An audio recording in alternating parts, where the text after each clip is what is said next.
So guys, networking course की ये 8वीं वीडियो है। इस वीडियो में मैं आपको पोर्ट्स के बारे में बताऊंगा। पोर्ट्स क्या होते हैं, हार्डवेयर पोर्ट्स क्या होते हैं, सॉफ्टवेयर पोर्ट्स क्या होते हैं, और जो हम नेटवर्किंग में पोर्ट्स करते हैं उनका कौन सा पोर्ट होता है वो। एंड साथ साथ पोर्ट्स के साथ साथ हम यहाँ पे पोर्ट्स एड्रेसिंग कैसी होती है और पोर्ट्स फॉरवर्डिंग कैसी होती है ये भी जानेंगे। गाइस, यहाँ पे पूरा थ्योरेटिकल नॉलेज पोर्ट्स के बारे में मैं आपको दे दूंगा। अगर आप एथिकल हैकिंग की फील्ड में जाना चाहते हो तो पोर्ट्स एक बहुत ही ज्यादा इंपॉर्टेंट और इंटरेस्टिंग टॉपिक है जिसे जानना आपके लिए बेहद जरूरी है। एंड पोर्ट्स यार, आपको अगर थोड़ा बहुत भी पता होगा तो आप समझ गए होगे कि हार्डवेयर पोर्ट्स कैसे होते हैं। तो भाई सेम वैसे ही वर्क करते हैं आपके सॉफ्टवेयर पोर्ट्स भी। तो अगर आपको पोर्ट्स के बारे में सारी इंफॉर्मेशन जाननी है, पोर्ट्स फॉरवर्डिंग, पोर्ट एड्रेसिंग, तो इस वीडियो में बने रहिए। इस वीडियो में आपको सारी इंफॉर्मेशन मिल जाएगी।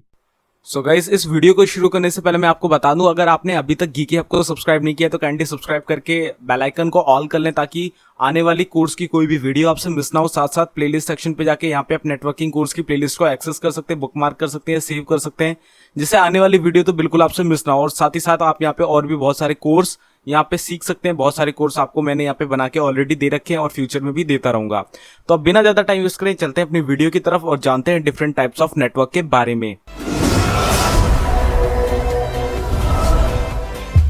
सो गाइस, यहाँ पे सबसे पहले हम जान लेते हैं what is a port. Port actual में होता क्या है। In computer hardware a port serves as an interface between the computer and the other computer और पेरिफेरल डिवाइसेस। तो गाइस, यहाँ पे जो हमारा पोर्ट है, सिंपल जो हम टर्म कहते हैं पोर्ट, वो एक्चुअली क्या डिफाइन करती है? वो ये डिफाइन करती है कि आपका जो कंप्यूटर है वो किसी दूसरे कंप्यूटर या किसी दूसरे डिवाइस के बीच में जो कनेक्शन होगा, जो इंटरेक्शन होगा या जो इंटरफेस लगेगा, जो कनेक्ट करेगा दोनों चीजों को आपस में, वो इंटरफेस आपका एक पोर्ट में ही लगेगा जो कि आपके कंप्यूटर में होगा। If you are using a computer तो आपका जो मदरबोर्ड होगा उससे बहुत सारे पोर्ट्स निकले होंगे। जस्ट लाइक आप यहाँ पे पिक्चर पे भी देख सकते हो, ऊपर आपको ये PS2 पोर्ट्स दिख रहे हैं। तो इनमें PS2 आपका इंटरफेस आके लगेगा। इंटरफेस मतलब जो प्लग टाइप का होता नहीं है, इंटरफेस कहते हैं उसे। जैसे यहाँ पे माउस का इंटरफेस है आपका PS2 पोर्ट में, ये ग्रीन वाला, तो यहाँ पे PS2 आपका माउस लगेगा, तो माउस का इंटरफेस यहाँ लगेगा और ये आपका मदरबोर्ड CPU में ये PS2 का पोर्ट है। तो इस तरीके से ये कीबोर्ड का पोर्ट है PS2 में, ये USB पोर्ट्स हैं, ये ईथरनेट पोर्ट है, ये आपका सीरियल पोर्ट है, ये आपका VGA पोर्ट है, ये आपका पैरेलल पोर्ट है, ये स्पीकर यानी साउंड कार्ड के पोर्ट्स हैं, और ये आपका जॉयस्टिक का पोर्ट है। तो इतने डिफरेंट डिफरेंट तरीके के आपके यहाँ पे पोर्ट होते हैं। ये आपके हार्डवेयर पोर्ट कहलाते हैं जो कि आपके कंप्यूटर या आपके लैपटॉप में होते हैं। जस्ट लाइक अगर आपके पास मोबाइल फोन है तो आपके वहां पे आपके मोबाइल फोन पे एक 3.5 mm का जो जैक लगता है उसका भी पोर्ट होता है आपके मोबाइल में। इसी के साथ साथ आपका जो चार्जिंग पिन होती है वो भी आपकी चार्जिंग स्लॉट में लगती है, उसे भी हम पोर्ट ही कह सकते हैं। Physically a port is a specialised outlet on a piece of equipment to which और प्लग केबल कनेक्ट। देखो यहाँ पे प्लग करा जाता है, जो भी हमारे इंटरफेस होते हैं उन्हें, और केबल कनेक्ट करी जाती है इन पोर्ट्स के साथ। और देखो आगे आप देख सकते हो सिग्नल ट्रांसफर होता है इसके बाद दोनों ही डिवाइसेस के बीच में। मतलब जो भी काम, जैसे आपने माउस का इंटरफेस कनेक्ट किया है PS2 में, तो इसके बाद फिर माउस कंट्रोल आप कर पाओगे, तो मतलब सिग्नल जा पाएंगे। तो दोनों का कनेक्शन बनाने के लिए कि हमारा जो बीच का इंटरमीडिएटरी वर्क करता है वो एक इंटरफेस वर्क करता है और साथ ही साथ पोर्ट वर्क करता है। दोनों आपस में कनेक्ट होकर ही एक कनेक्शन बिल्ड करते हैं। The term port is derived from Latin word porta. तो ये पोर्टा नाम के लैटिन वर्ड से डिराइव करा गया है और यहाँ पे लाया गया है, जिसका मतलब होता है गेट या एंट्रेंस। तो बिल्कुल वैसा ही ये वर्क भी करता है। ये एक तरीके का एंट्रेंस ही है आपके कंप्यूटर में किसी दूसरे कंप्यूटर या डिवाइस को कनेक्ट करने का। तो यहाँ पे हमारे जो टाइप्स हैं पोर्ट के, वो दो टाइप के होते हैं। एक हार्डवेयर पोर्ट होता है, एक सॉफ्टवेयर पोर्ट होता है। तो ये जो हार्डवेयर पोर्ट है इसके बारे में अभी मैंने आपको बता दिया। बहुत सारे पोर्ट्स होते हैं, आपके मदरबोर्ड में होते हैं, आपके लैपटॉप में होते हैं, वो सारे आपके हार्डवेयर पोर्ट के अंदर ही आते हैं। वही जो आपका दूसरा टाइप का पोर्ट होता है वो होता है सॉफ्टवेयर पोर्ट, जिसे हम कहते हैं प्रोटोकॉल स्यूट वाले पोर्ट। इसे हम प्रोटोकॉल स्यूट वाले पोर्ट्स भी कह सकते हैं, बिकॉज यहाँ पे आपकी जो भी पोर्ट है वो आपके प्रोटोकॉल्स पे वर्क करते हैं। प्रोटोकॉल स्यूट प्रोटोकॉल्स कहते हैं, ठीक है, प्रोटोकॉल स्यूट्स पोर्ट्स कहते हैं इन्हें। तो इन्हें हम सॉफ्टवेयर पोर्ट्स भी कह सकते हैं क्योंकि ये उन्हीं के अंदर वर्क करता है, आपके कंप्यूटर के अंदर ही वर्क करता है, आपके नेटवर्क में वर्क करता है। तो ये हम सॉफ्टवेयर पोर्ट में कंसिडर कर सकते हैं। तो यहाँ पे एक प्रॉपर डेफिनेशन और है हार्डवेयर पोर्ट्स की, कि a port serves as an interface between the computer and the other computer और पेरिफेरल डिवाइसेस। तो ये एक इंटरफेस होता है किसी दूसरे इंटरफेस को कनेक्ट करने के लिए, अपने अंदर होल्ड करने के लिए। एक्चुअल में उस इंटरफेस को आपस में कनेक्ट करने के लिए और होल्ड करने के लिए इसका यूज होता है। In computer terms port generally refers to the male to the female part of connection. तो मतलब ये जो पोर्ट होता है ये फीमेल पार्ट होता है और जो इसके ऊपर इंटरफेस लगेगा उसे हम मेल पार्ट कहते हैं। Computer ports have many uses to connect monitor, webcam, speakers, peripheral devices on the physical layer. A computer port is a specialized outlet on a piece of equipment to which a plug और cable connector. तो plug और cable हम connect कर सकते हैं। इसी के साथ साथ कौन कौन से डिवाइस हम इसमें कनेक्ट कर सकते हैं, यहाँ पे देखो एक छोटा सा ओवरव्यू है। मॉनिटर कर सकते हो, वेबकैम कर सकते हो, स्पीकर कर सकते हो, पेरिफेरल डिवाइसेस कर सकते हो, इवन हर कुछ बहुत सारी डिवाइसेस होती हैं, उसके डिफरेंट डिफरेंट पोर्ट्स होते हैं। HDMI पोर्ट होता है और फायर वायर पोर्ट होता है और भी बहुत सारे होते हैं। इथरनेट के अलावा SC/ST कनेक्टर के पोर्ट्स होते हैं। तो उन सभी के लिए अलग अलग पोर्ट्स आते हैं एंड आप डिवाइसेस कनेक्ट कर सकते हो, इवन बहुत सारी चीजें कनेक्ट कर सकते हो। तो इस तरीके से आपके हार्डवेयर पोर्ट्स होते हैं। तो आप जान लेते हैं सॉफ्टवेयर पोर्ट्स के बारे में। A software port usually just as called a port, इसे हम सिंपल पोर्ट भी कहते हैं या सॉफ्टवेयर पोर्ट कह सकते हैं, लेकिन नॉर्मल इसका टर्म पोर्ट ही कहलाता है। अगर आप नेटवर्किंग में इसका यूज कर रहे हो तो आप पोर्ट कहोगे। तो वहां पे पोर्ट जब नेटवर्किंग में कहोगे, जब किसी डिवाइस की बात होगी तो आप मान सकते हो कि हार्डवेयर के पोर्ट भी हो सकते हैं, लेकिन नॉर्मली कहा जाए कि यहाँ से हम एक मेल भेज रहे हैं तो कौन से पोर्ट से जाएगी, तो वहां पे आप ये नहीं कहना कि वो जाएगी हमारे HDMI केबल से, बिल्कुल नहीं। वहां पे वो वाला पोर्ट वो नहीं पूछ रहा है, वो पूछ रहा है कोई लॉजिकल पोर्ट जो कि आपके प्रोटोकॉल सूट का पोर्ट है। तो वहां पे आपको बिल्कुल भी अनजाना पर नहीं दिखाना है, वहां बिल्कुल आपको समझ जाना है कि नेटवर्किंग में पूछ रहा है तो ये हार्डवेयर पोर्ट के बारे में नहीं पूछ रहा है, वो सॉफ्टवेयर पोर्ट के बारे में पूछ रहा है, वो नेटवर्किंग वाले पोर्ट के बारे में पूछ रहा है। ठीक है, इसके बाद देखो is a logical data connection. ये एक तरीके का लॉजिकल डाटा कनेक्शन होता है। ये फिजिकली आपको नहीं दिखता है, लेकिन ये एग्जिस्ट करता है, ये लॉजिकली एग्जिस्ट करता है और लॉजिकली ये डाटा का कनेक्शन बिल्ड भी करता है। That can be used by programs to exchange data directly. और इसका एक फायदा ये है, जैसे कि आप अपने माउस को अपने कंप्यूटर में कनेक्ट करते हो, ठीक है, अब बीच में आप उस माउस को किसी दूसरे सिस्टम में तो कनेक्ट नहीं कर सकते क्योंकि आपका इंटरफेस तो एक कंप्यूटर में कनेक्टेड है पहले से। तो क्या आप उसे दूसरे किसी कंप्यूटर में उसका कंट्रोल कर सकते हो? नहीं कर सकते, जब तक आप उस पोर्ट को चेंज करके दूसरे कंप्यूटर का पोर्ट ना कर दो। ठीक है, सेम ऐसे ही सॉफ्टवेयर पोर्ट में होता है। जो भी डाटा जाता है एक जिस पोर्ट से निकलता है सेंडर वाले से, तो डायरेक्ट सिर्फ रिसीवर के पास जाके ही रिसीव होगा, इसके अलावा किसी और पे जाकर रिसीव नहीं होगा। तो यही फायदा है आपके लॉजिकल पोर्ट का कि आपका डाटा एक पोर्ट से निकल के दूसरे रिसीवर के पोर्ट पे जाके ही रिसीव होगा, इसके अलावा कहीं और नहीं होगा।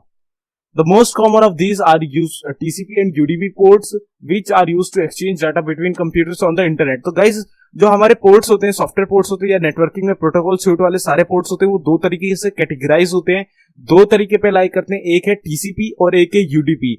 TCP की फुल फॉर्म होती है ट्रांसमिशन कंट्रोल प्रोटोकॉल और UDP की फुल फॉर्म होती है यूजर डाटाग्राम प्रोटोकॉल। तो दोनों ही तरीके की सूट में आपकी डिफरेंट डिफरेंट तरीके की प्रोटोकॉल्स आती हैं। कैसी कैसी प्रोटोकॉल्स आती है, दोनों की क्या मीनिंग है, आगे हम जानेंगे। इससे पहले नीचे वाले डायग्राम में हम देख लेते हैं पोर्ट्स और प्रोटोकॉल्स को।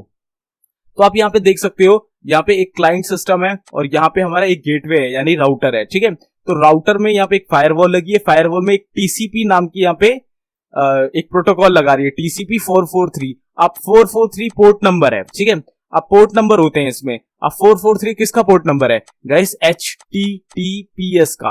आप सर्च भी कर सकते हो गूगल में, ठीक है, HTTPS का है। तो आप यहाँ पे देख सकते हो HTTPS यहाँ पे वर्क कर रहा है।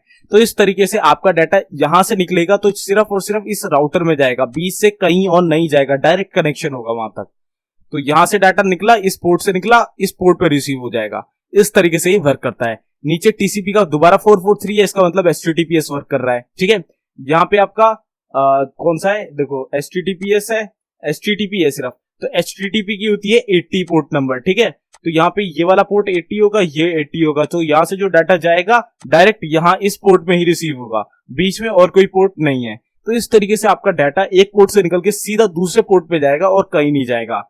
तो ये TCP की प्रोटोकॉल्स थी, UDP की भी होती है। तो UDP की प्रोटोकॉल के पोर्ट्स आगे मिलेंगे हमें। तो यहाँ एक बार TCP और UDP का मतलब समझ लेते हैं। TCP और UDP का मतलब क्या है? TCP की मैंने आपको फुल फॉर्म बताई दिया है, ट्रांसमिशन कंट्रोल प्रोटोकॉल, और UDP की है यूजर डाटाग्राम प्रोटोकॉल। तो जो आपकी TCP है, TCP is a connection oriented protocol. ये कनेक्शन को बिल्डअप ओरिएंट करने वाली प्रोटोकॉल कहलाती है, जो कि कनेक्शन बनाती है। जबकि UDP आपकी कनेक्शन लेस प्रोटोकॉल है, ये कोई कनेक्शन बिल्डअप नहीं करती है, ये सिंपल जो कनेक्शन है उसी में वर्क करती है। TCP establish a connection between a sender and receiver before data can be sent। अगर मैं आसान भाषा में आपको बताऊं तो TCP क्या करती है, जब भी कोई डाटा अपना भेजती है ना, जैसे आप सेंडर हो, आपका एक रिसीवर है, आप TCP प्रोटोकॉल का यूज कर रहे हो डाटा सेंड करने के लिए एक पोर्ट से दूसरे पोर्ट पे, तो TCP क्या करेगी, पहले वेरीफाई करेगी एक टोकन भेज के एक छोटा सा पैकेट भेज के दूसरे रिसीवर कंप्यूटर में कि भाई ये जो कनेक्शन है ये बिल्डअप हो पा रहा है या नहीं हो पा रहा है। अगर हो पा रहा है तो फिर ये डाटा सेंड करेगी, अगर नहीं हो पा रहा है तो आपका पैकेट लॉस बता देगी कि आपका पैकेट लूज हो चुका है, ड्रॉप हो चुका है, तो आपको अपना कनेक्शन ठीक करना है, इसके बाद आपको दोबारा से रिट्राई करना है। वहीं यूडीपी में क्या है कि वहां पे पहले कनेक्शन कुछ वेरीफाइड नहीं होता है, डाटा आपका जो होता है, जो पैकेट होते हैं आपके, वो डायरेक्ट सेंड कर दिए जाते हैं, जिससे आपका एक बहुत बड़ा सिनेरियो यहाँ पे ये बन जाता है कि यूडीपी में आपका डाटा लॉस बहुत ज्यादा हो जाता है। कई बार आपको पता ही नहीं होता आपका डाटा जा भी पाएगा रिसीवर के पास कि नहीं, और आप पूरा डाटा भेज देते हो तो आपके पैकेट वहां पे लूज हो जाते हैं, आपका डाटा वहां पे लूज हो जाता है। कई बार आपने ब्लूटूथ का इस्तेमाल करते हुए ये वाली प्रॉब्लम जरूर देखी होगी। जस्ट लाइक आप कई बार जो अपनी फाइल है वो सेंड करते हो तो उसमें कई बार आपको देखने को आता है कि वन फाइल सेंड अनसक्सेसफुली, मतलब नहीं भेजी गई, दूसरे फोन में रिक्वेस्ट ही नहीं आई। तो गाइस वहां पे यूडीपी आप मान सकते हो उस एग्जांपल को कि आपने तो फाइल भेजी लेकिन वहां पे वो वेरीफाई ही नहीं हुआ पहले, तो फिर वो फाइल गई ही नहीं। तो ये यूडीपी का एग्जांपल मान सकते हो। वही टीसीपी के एग्जांपल के लिए आप शेयर इट ले सकते हो। वहां पे क्या होता है कि पहले आपका कनेक्शन बनता है, आपका हॉटस्पॉट और वाईफाई से दोनों मोबाइल में कनेक्शन बनेगा, वेरीफाई होगा, वो आपस में एक टोकन एक्सचेंज करते हैं, आपको पता नहीं चलता लेकिन करते हैं। एंड इसके बाद क्या होता है, आपका डाटा दोबारा फिर सेंड करा जाता है, तो आपका डाटा बिना किसी दिक्कत के चला जाता है। तो वहां पे कनेक्शन पहले हो रहा है तो वो टीसीपी का एग्जांपल है। जहां कनेक्शन नहीं हो रहा है वो डायरेक्ट सेंड करने की कोशिश कर रहा है और पैकेट लूज होने, तो वो वाले डिसएडवांटेज आपके यूडीपी में आ जाते हैं। तो यही दोनों अंतर है आपके टीसीपी एंड यूडीपी में। तो यहाँ पे आप देख सकते हो एक छोटा सा कम्युनिकेशन का मॉडल टीसीपी वर्सेस यूडीपी में। तो आपका जो ये टीसीपी है, तो टीसीपी में आपका ये रहा सेंडर, ये रहा रिसीवर, दोनों के पोर्ट्स हैं यहाँ पे, ठीक है, ये रहे पोर्ट्स। अब ये क्या कर रहा है, सेंडर एक पैकेट भेज रहा है यहाँ पे, ठीक है, वो पैकेट यहाँ पहुंचा, हाँ भाई इसने रिस्पॉन्स दे दिया, ये देखो वापस आ गया, सिंक बैक हो गया, तो रिस्पॉन्स आ गया, इसका मतलब कनेक्शन बिल्डअप है। तो यहाँ पे आप रेड कलर में ये देखो अपना मेन डाटा जो उसे भेज रहा था वो भेज रहा है, वो पैकेट भेज रहा है, ठीक है। तो यहाँ पे आपका कनेक्शन बिल्कुल परफेक्ट है, बिल्कुल सही काम कर रहा है, टीसीपी में काम कर रहा है। और वहीं यूडीपी में क्या है कि जो आपका सेंडर है और ये आपका रिसीवर है, पोर्ट ये रहे, ठीक है। तो इसमें क्या होगा कि एक रिक्वेस्ट भेजी जाएगी सेंडर से, देखो ये रिक्वेस्ट भेजी, लेकिन रिक्वेस्ट में क्या है, रिक्वेस्ट में कुछ भी नहीं है, आपका जो पैकेट है वही है। अब रिक्वेस्ट गई है तो यहाँ पे रिस्पॉन्स है, रिस्पॉन्स आया नहीं बिकॉज वो यहां तक पहुंचा ही नहीं, क्योंकि ये कनेक्शन बिल्डअप ही नहीं करता है। अब आपका ये डाटा यहीं पे रह गया, दोबारा में थोड़ा और आगे जाएगा, यहां जाएगा, इसके बाद ड्रॉप हो जाएगा, आपका मेन रिसीवर तक पहुंचेगा ही नहीं। ऐसा होता है, यहाँ पे कोई वेरिफिकेशन नहीं होता पहले नेटवर्क का कि ये दोनों वर्क कर रहे हैं कि नहीं, आपस में कनेक्टेड है कि नहीं, आपस में ये दोनों कम्युनिकेशन में है कि नहीं, बिल्कुल ऐसा कुछ नहीं होता है यूडीपी में। जबकि टीसीपी में पहले वेरिफिकेशन होगा, आपका कनेक्शन चेक करा जाएगा कि दोनों में कम्युनिकेशन हो पा रहा है या नहीं हो पा रहा है, और यूडीपी में ऐसा नहीं होता है। तो यही दोनों में बहुत बड़ा अंतर है। वहीं जो हम सबसे ज्यादा अपने प्रोटोकॉल्स या पोर्ट्स यूज करते हैं इस टाइम पे अपने नेटवर्क्स पे, वो टीसीपी के ही सबसे ज्यादा पोर्ट्स हम यूज करते हैं। यूडीपी के रेयर ही कुछ पोर्ट्स होते हैं जिन्हें हम यहाँ पे यूज करते हैं। तो यहाँ पे कुछ और डिफरेंसेस हैं टीसीपी और यूडीपी के। जस्ट लाइक आपका टीसीपी है जो वो है keeps track of lost packets, make sure that lost packets are resent. तो अगर आपके टीसीपी में किसी भी केस के चलते आपके कुछ पैकेट्स लूज भी हो जाते हैं तो आप उसे रीसेंट कर सकते हो, आपको दोबारा से पूरा पैकेट, जितने भी पैकेट है वो भेजने की जरूरत नहीं, जितने लूज हुए उतने भी भेज सकते हो। वहीं यूडीपी में ऐसा कुछ नहीं है, आपके जो लूज हो गए तो वो लूज हो गए, आपको दोबारा से सब कुछ हटा के दोबारा से पूरा का पूरा पैकेट, पूरे का पूरा इंफॉर्मेशन भेजनी पड़ेगी। तो ये भी इसका एक बहुत बड़ा ड्रॉबैक है। Add sequence numbers to packet and records and reorders any packets that arrive in the wrong order. तो इसमें क्या करते हैं, ये सीक्वेंस वाइज अपने जो पैकेट्स आते हैं उन्हें रखता है, एक टेबल टाइप की बना के रखता है, उसके रिकॉर्ड्स रखता है, उसके ऑर्डर रखता है कि एक किस ऑर्डर पे लगी हुई थी, एंड एक एक पैकेट जहां जहां रॉन्ग होता है उन्हें सही जगह प्लेस कर देता है, मिसप्लेस नहीं रहने देता। वही यूटीपी में ऐसा कुछ नहीं है, जैसा पैकेट आ रहा है वैसा वहीं फेंक देता है, मतलब वहीं स्टोर कर लेता है। तो इसमें भी बहुत बड़ा ड्रॉबैक है। टीसीपी यार इतनी सारी प्रोटोकॉल्स पे वर्क करता है, बहुत काफी अच्छा इसमें लोड हो जाता है, फंक्शनैलिटीज बहुत ज्यादा है। तो यहाँ पे ऑब्वियसली जब किसी चीज पे लोड बहुत ज्यादा होता है तो वो काम करना काफी स्लो कर देती है। आप खुद अपने कंप्यूटर में देखो, 15 सॉफ्टवेयर डाल लो आप बड़े बड़े, आपका कंप्यूटर स्लो हो जाएगा। तो इस तरीके से टीसीपी की थोड़ी सी स्पीड यहाँ पे स्लोअर हो जाती है इन कंपेयरिंग ऑफ यूडीपी। यूडीपी को ज्यादा यूज भी नहीं करा जाता है, लोड भी कम होता है, इसलिए ये काफी फास्ट होती है इन comparing of TCP. Requires more computer resources. अब आप जो टीसीपी है, टीसीपी को यूज करोगे तो डिफरेंट डिफरेंट तरीके के प्रोटोकॉल्स है, 50-100 जितनी भी प्रोटोकॉल्स हैं उनके लिए डिफरेंट डिफरेंट रिसोर्सेज भी चाहिए। जैसे एचटीटीपी है, एचटीटीपीएस है, इनके लिए तो वहां पे और डिफरेंट तरीके के रिसोर्सेज पड़ेंगे। जस्ट लाइक आपको इंटरनेट केबल लगानी पड़ेगी और डिफरेंट डिफरेंट तरीके की जो जो इंटरनेट में यूज होता है। इसके साथ एफटीपी है, एफटीपी में आपको एक सर्वर कम्युनिकेशन बिल्ड करना पड़ेगा दूसरे कंप्यूटर में, जिसमें आपको एफटीपी की फाइल्स भेजनी है, एफटीपी के थ्रू भेजनी है। तो इस तरीके के आपके बहुत सारे प्रोटोकॉल्स है, तो डिफरेंट डिफरेंट तरीके के आपको यहाँ पे रिसोर्सेज भी लाने पड़ेंगे। वहीं यहाँ पे यूडीपी में कम होने का ये एक और फायदा है कि यहाँ पे रिसोर्सेज भी आपको कम देने पड़ेंगे। तो ये कुछ डिफरेंसेस थे बेसिक। अब यहाँ पे कुछ एग्जांपल्स हैं टीसीपी और यूडीपी के। तो टीसीपी का एक एग्जांपल है एचटीटीपी यानी हाइपरटेक्स्ट ट्रांसफर प्रोटोकॉल, जो कि आपके वेब ब्राउजर में यूज होती है सर्वर से कम्युनिकेशन रिक्वेस्ट भेजने के लिए और रिस्पॉन्स लेने के लिए, जो कि अनसिक्योर होती है, उतनी सिक्योर नहीं होती है। इसके बाद एचटीटीपीएस आती है, जो कि सिक्योर हाइपरटेक्स्ट ट्रांसफर प्रोटोकॉल होती है, जिसमें आपका कम्युनिकेशन जो सर्वर से होता है, जो क्वेरी आप भेजते हो, जो रिस्पॉन्स आप लेते हो, वो बिल्कुल सिक्योर होती है। इसके बाद एफटीपी आता है यानी फाइल ट्रांसफर प्रोटोकॉल। तो इसमें जो आपका ट्रांसफरिंग होती है सर्वर के अंदर फाइल या किसी दूसरे सिस्टम के अंदर फाइल, तो वो भी आपकी सिक्योर रहती है। फाइल ट्रांसफर प्रोटोकॉल भी आपका टीसीपी में ही वर्क करता है। तो इन सब के जो पोर्ट नंबर होंगे वो आप देख सकते हो। एचटीटीपी का 80 है, एचटीटीपीएस का 443 है एंड एफटीपी का आई डोंट नो, मुझे नहीं पता, आप खुद देख सकते हो। वहीं आपके जो यूडीपी में है उसमें एग्जांपल है आपके आईपी, डीएनएस और डीएससीपी। अब ये डीएनएस होता है डोमेन नेम सिस्टम या डोमेन नेम सर्वर, वही डीएससीपी होता है dynamic host configuration protocol, IP होता है इंटरनेट प्रोटोकॉल। तो ये जितने भी प्रोटोकॉल होती हैं ये सब यूडीपी में वर्क करती हैं।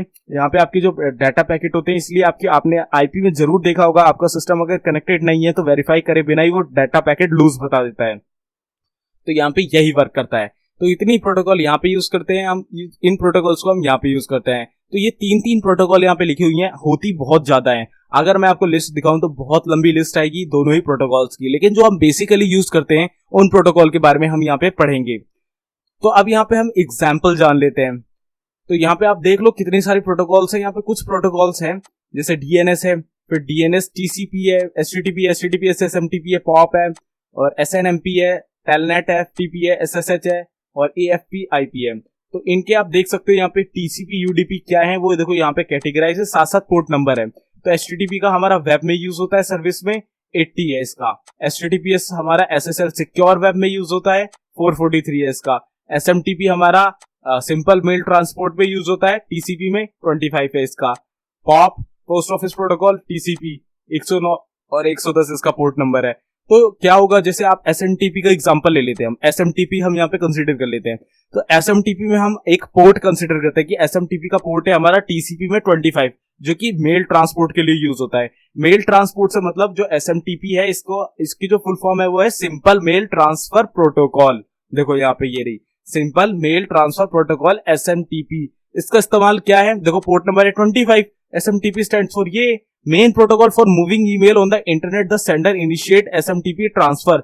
जब भी जो सेंडर है अपनी ईमेल अपने क्लाइंट को भेजता है, या अपने जो ईमेल क्लाइंट से आप भेजते हो, या कोई भी है आप मान लो मेल भेज रहे हो, एक सेंडर है वो मेल भेज रहा है, तो वो जो प्रोटोकॉल है उस मेल को ले जाने का काम करेगी, अपने आपके पोर्ट से निकाल के दूसरे रिसीवर पोर्ट पे ले जाने का काम करेगी। वहां पे जो प्रोटोकॉल यूज होगी वो होगी सिंपल मेल ट्रांसफर प्रोटोकॉल। ठीक है, SMTP is used for two primary functions. It is used to transfer mail from source to destination between mail servers and it is used by the end user to send email to a mail system. तो यहाँ पे आपको समझ में आया कि आपका जो पोर्ट नंबर होगा SMTP का वो 25 है, आपने अपने सिस्टम से एक मेल करी तो आपके सिस्टम से वो मेल निकलेगी पोर्ट नंबर 25 से, और उसे रिसीव भी कहाँ होना है, SMTP के पोर्ट नंबर 25 में, लेकिन कहाँ पे, जहां पे रिसीवर होगा वहां पे। तो ये निकल के डायरेक्ट 25 पोर्ट नंबर SMTP में रिसीवर के पास रिसीव हो जाएगी, डायरेक्ट कनेक्शन करेगी। आपकी ईमेल ऐसा तो होता नहीं है ना कि आप भेजते हो किसी और पे चले जाए, आपने भेजा है माइकल को, आपकी वो मेल चली जाए डेविड को, ऐसा नहीं होता है, वो जाएगी माइकल को। तो पोर्ट नंबर की वजह से ये डिसाइड होता है कि इस पोर्ट पे जाना है और इस यूजर पे जाना है, तो इससे डिसाइड हो जाता है। इस तरीके से आपका सिंपल मेल ट्रांसफर प्रोटोकॉल यहाँ पे वर्क करता है। यहाँ पे एक छोटा सा डायग्राम है, आप देख सकते हो कैसे ये वर्क करता है। आपका यहाँ पे देखो आउटगोइंग SMTP, यहाँ से आप SMTP निकला है आपके पोर्ट नंबर से, आपने जैसे ही मेल भेजी, मेल सर्वर पे पहुंचा, मेल सर्वर में क्या है, यहाँ से एक रिसीवर जाएगा, रिसीवर में SMTP रिसीवर होगा तो इसे रिसीव कर लेगा। इस तरीके से आप पे आपकी मेल सेंड करी जाती है। इस तरीके से SMTP आपका वर्क करता है। पोर्ट नंबर होता है अब पोर्ट डायरेक्ट वहां पे एक्सेसिबल हो जाता है, जैसे आपने भेजा, आपके ही पोर्ट से निकल के उसी पोर्ट में जाएगा रिसीवर के पास, ऐसा होता है। तो इसी को हम कहते हैं पोर्ट एड्रेसिंग। अब एड्रेसिंग यहाँ पे कैसे हो गया, अब देखो जैसे एसएमटीपी है आपका, एसएमटीपी है तो पोर्ट एड्रेसिंग इसमें कैसे हुआ, आपने उसका यहाँ पे नंबर दे दिया, पोर्ट नंबर है 25, तो अब उसे जाना कहां पे है। अब गाइस वो पोर्ट नंबर 25 से निकला है, तो ऐसा तो हो नहीं सकता कि वो मेल की जगह कुछ और बन के किसी और पोर्ट नंबर से रिसीव हो जाए, वो बिल्कुल पोर्ट नंबर 25 में जाएगा। और कैसे जाएगा, आपके एड्रेस की वजह से। तो यहाँ पे जो सेंडर होगा उसका भी पोर्ट 25 है और रिसीवर का भी पोर्ट 25 है, तो इन दोनों को वेरीफाई करना, इन दोनों को एड्रेस करने का काम आपका जो कहलाता है, जो प्रोसेस कहलाता है, वो आपका पोर्ट एड्रेसिंग कहलाता है। पोर्ट मैंने आपको बता दिया, पोर्ट एक ऐसा लॉजिक पॉइंट होता है जहां से आपका डाटा निकलता है और जहां से आपका डाटा उसी जगह पे रिसीव हो जाता है, उसी पोर्ट पे रिसीव हो जाता है, तो डायरेक्ट कम्युनिकेशन करता है पोर्ट। वही जो आपका पोर्ट एड्रेसिंग ये है कि आपका जो डाटा है किस पोर्ट से निकला है, कहां से निकला है, एंड उसे एड्रेस करना है कि वो कहां जाएगा, रिसीवर के कौन से पोर्ट पे जाएगा, उस पोर्ट को एड्रेस करने का जो पूरा प्रोसेस है वो पोर्ट एड्रेसिंग कहलाता है। तो यहाँ पे पोर्ट एड्रेसिंग भी क्लियर हो गया। तीसरा जो यहाँ पे पॉइंट था हमारा वो था पोर्ट्स फॉरवर्डिंग। तो गाइस यहाँ पे एक छोटा सा सिनेरियो आप समझ लेना, आपको क्लियरिटी हो जाएगी। आपके घर में जस्ट लाइक एक राउटर लगा हुआ है, आपका एक राउटर लगा हुआ है और आप एक कोई पैकेट भेजते हो यहाँ से इंटरनेट में, एक सर्विस में भेजते हो, जस्ट लाइक आप फेसबुक चलाना चाहते हो अपने कंप्यूटर में। आपका जो मेन आईएसपी से राउटर में जो वायर आ रही है उसका आईपी जस्ट लाइक आप यहाँ पे मान लो 10 है, 10.2.1.1, ठीक है, ये आपकी पब्लिक आईपी है जो कि पूरे इंटरनेट में आपको वेरीफाई करती है, जो कि आपके आईएसपी से आ रही है। और यहाँ पे आपका राउटर लगा हुआ है, राउटर में आपने कॉन्फ़िगरेशन कर रखी है और 3 सिस्टम कनेक्ट कर रखे हैं और तीनों में आपके प्राइवेट आईपी है, जस्ट लाइक 192.168 ऐसे कुछ है, ठीक है। और वहीं आपके दूसरे सिस्टम में भी ऐसी है 192.168.2, ऊपर वाले में आप 1 मान लो, ठीक है, 1 मान लो, इस पे 2 मान लो और तीसरे वाले में 3 मान लो। इस तरीके से आपकी यहाँ पे प्राइवेट आईपी है। तो आपकी जो प्राइवेट आईपी होती है वो हो सकता है किसी दूसरे इंसान के पास जो उसका प्राइवेट नेटवर्क हो, आपकी जैसे सेम उसके पास भी आईपी हो, तो ये मैटर नहीं करती है, क्योंकि आपने राउटर के अंदर ही एक लॉजिकल वहां पे कनेक्शन, एक नेटवर्क बना रखा है लॉजिकल, जो कि इस दुनिया से एग्जिस्टेंस ही नहीं करता है, इस दुनिया से कोई ज्यादा कम्युनिकेशन ही नहीं रखता है, वो रखता है तो सिर्फ और सिर्फ आपकी पब्लिक आईपी से रखता है, ठीक है। तो यहाँ पे आपका एक प्राइवेट नेटवर्क है ये 192 वाला। आप क्या करोगे, आप जो भी डाटा यहाँ से सेंड करोगे तो आपके राउटर से निकलेगा तो पोर्ट नंबर पे निकलेगा। आपने जैसे एक मेल करी है, ठीक है, तो मेल में क्या होगा, या आप मान लो फेसबुक सर्च करी है, तो फेसबुक आपका HTTPS पे वर्क करता है, एक क्वेरी जाएगी गूगल पे या जहां पे भी आप सर्च कर रहे हो, तो वो पोर्ट नंबर 443 से निकलेगी और 443 में ही जाके रिसीव होगी गूगल के सर्वर के, ठीक है, 443 में ही रिसीव हो गई गूगल के सर्वर के। अब क्या हुआ, एक कम्युनिकेशन बिल्ड हुआ है डायरेक्ट वहीं पे सर्वर तक का कि हाँ भाई यहाँ पे एक क्वेरी आई है, इसको रिस्पॉन्स दो। अब गूगल क्या है, गूगल तुम्हें रिस्पॉन्स वापस देगा, लेकिन यहाँ पे जो आपका जो पैकेट गया है ना, जो आपने क्वेरी भेजी वो पैकेट के फॉर्म पे जाएगी, बिकॉज अगर आप OSI मॉडल पढ़ोगे तो आपको समझ में आएगा, तो आगे आने वाली वीडियो में OSI मॉडल बता दूंगा। लेकिन आप ये मान लो जो भी हम इन्फॉर्मेशन भेजते हैं अपने इंटरनेट पे, अपने नेटवर्क में, वो पैकेट की फॉर्म में जाती है। तो इस आईपी से जो भी वो पैकेट निकलेगा तो उसके अंदर जो सोर्स होगा, जो सोर्स बताया जाएगा कि इस सोर्स से ये पैकेट जनरेट हुआ है और आया है, तो वो पैकेट आपकी प्राइवेट आईपी पे होगा। तो प्राइवेट आईपी से होगा तो आपका प्राइवेट नेटवर्क तो इंटरनेट पे कनेक्टेड ही नहीं है, मतलब इंटरनेट पे कनेक्टेड तो है लेकिन वो आइडेंटिफाइड ही नहीं है। तो जब आइडेंटिफाइड ही नहीं होगा तो आपकी जो प्राइवेट आईपी है तो उसका जो पैकेट है वो लूज हो जाएगा। कहाँ लूज हो जाएगा, आपके राउटर तक पहुंचते ही वो लूज हो जाएगा, आपका इंफॉर्मेशन आगे जाएगी ही नहीं। इससे बचने के लिए क्या हुआ कि राउटर में एक गेटवे बनाया गया। उससे क्या होता है कि आपकी जो क्वेरी है आई, आपके जैसे 5 सिस्टम कनेक्ट है, किसी से भी क्वेरी आई तो आपके राउटर में पहुंच के वो क्या होगी, आपकी जो पब्लिक आईपी है उसमें कन्वर्ट हो जाएगी, ठीक है। तो यहां से आपकी इस आईपी से क्वेरी गई, तो पहले क्या था, ये डायरेक्ट यही आईपी आपकी गूगल के सर्वर तक जा रही है, लेकिन वहां तक नहीं पहुंच पा रही है, वो बीच में ही लूज हो जा रही है, बिकॉज ये तो अनवेरिफाइड है, अनआइडेंटिफाइड नेटवर्क है। वहीं अगर आप इस क्वेरी से भेजोगे तो वो ऑटोमेटिकली सेंड भी हो जाएगी और वहां पे रिस्पॉन्स आके उसका वापस आ भी जाएगा। तो राउटर में क्या हुआ कि हमने ऐसा कुछ काम कर दिया, एक ऐसी गेटवे बना दिया कि आपकी जो आईपी है यहां तक तो प्राइवेट आएगी, फिर वो राउटर से वो पब्लिक बन के उस क्वेरी के साथ, उस पैकेट के साथ गूगल के सर्वर पे जाएगी, उसी पोर्ट पे रिसीव होगी, रिस्पॉन्स आएगा उस पोर्ट से आपके पोर्ट पे, और आपका जो यहाँ पे प्राइवेट आईपी है वो प्राइवेट आईपी में उसे ट्रांसफर कर देगा उसी तरीके से जिस तरीके से वो कन्वर्ट हुई थी। अब पहले हमने 192 से भेजी, ठीक है, 1 वाले से 192.168.1 वाले से, तो वो राउटर तक आई, राउटर के बाद वो कन्वर्ट हो गई ताकि हमारी क्वेरी गूगल तक पहुंचे। कन्वर्ट कहां हुई? पब्लिक आईपी में, जो कि ये रही ऊपर 10.2.1, ठीक है। इसके बाद वो गूगल के सर्वर पे गई, रिजॉल्व हुई वो क्वेरी, जो हमें रिस्पॉन्स मिल रहा था वो उस पोर्ट से वापस निकला और हमारे राउटर के पोर्ट पे आके आ चुका है, ठीक है। अब क्या हुआ कि वो पब्लिक आईपी में था अभी तक, अब उसका होस्ट नेम चेंज होगा, उसका यूजर चेंज होगा, जो यूजर कोड है वहां पे सोर्स जो भी होगा वो चेंज होगा और वापस से प्राइवेट आईपी आ जाएगी 192.168.1 वाली, क्योंकि अब हम अपने प्राइवेट नेटवर्क में आ गए ना, वहां पे उसका रिस्पॉन्स लेके।